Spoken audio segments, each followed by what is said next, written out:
out of this area. We're just getting out of this. I'm just gonna drive my truck. Let's go. Come on. Everybody out. Let's go. Is that everybody? Come on, Uncle. Let's go. Hello. Let me just double check. Huh? Let me just double check. Okay.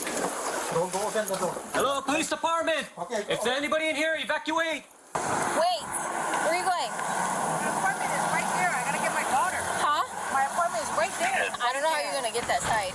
Why don't we go down this way? Cannot. It's closed. That's why we're taking traffic this side because it's coming down. So they're trying to push out everybody coming this way. You're looking at video of officers going door to door, helping people to get to safe areas, risking their own lives to save others. For the first time, we see through the eyes of Maui's police what they saw and what they did during the August 8th wildfires. Heroic and valiant is how Maui Police Chief John Pelletier is describing the actions of his department on that devastating day. Max Rodriguez with more tonight from Maui. For the first time, we're seeing footage from the Maui police officers' perspective as they jump into danger as the flames raged all around them. You gotta go! An officer throwing himself into a fence, creating an opening for people to escape the flames. You can hear the fear in the officer's voice. The Maui Police Department releasing video from the day of the wildfire disaster. Some of the footage showing officers going door to door, helping people leave their homes.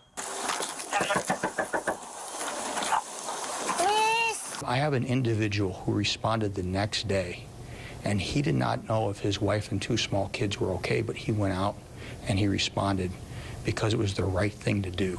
The Maui Police Department releasing video cooperating with requests for information. More than 20 hours of video will be released from officers in Lahaina and upcountry. Everybody out. Let's go.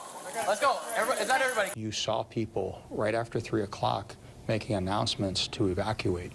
You saw people going door to door and helping people out. You saw people conducting traffic. You saw people standing while there was propane tanks, and they were doing everything they could to put the fire out.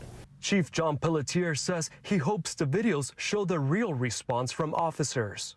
Pelletier says they are still dissecting the response from August 8th, but there are already areas where policies could improve. Currently, it's policy for officers to turn on their body cameras once they arrive at the scene. He would like to change that to officers turning on their cameras once they are dispatched. So let's say you're dispatched to an individual with a gun call. So as opposed to just arriving, then turn it on, let's get you in the response, because let's just say you're ambushed by the bad guy when you arrive. Now that incident, that bad guy's actions are now recorded versus that wouldn't happen. And so it's no fault of any officer not activating it.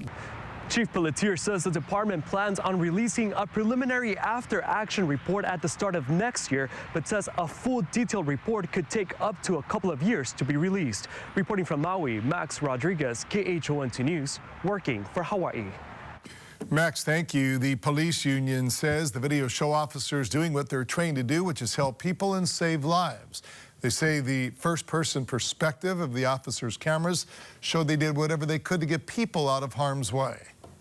We normally aren't out there breaking down, fences and gates, but we're going to do what's necessary to save lives and to help people evacuate safely from the fire.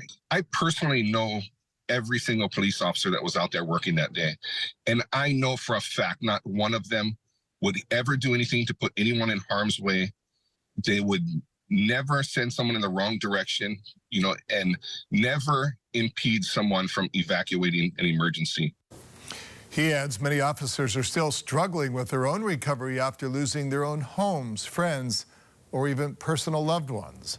He hopes the body cam video will help people better understand and relate to the stress and the pressure that first responders endure.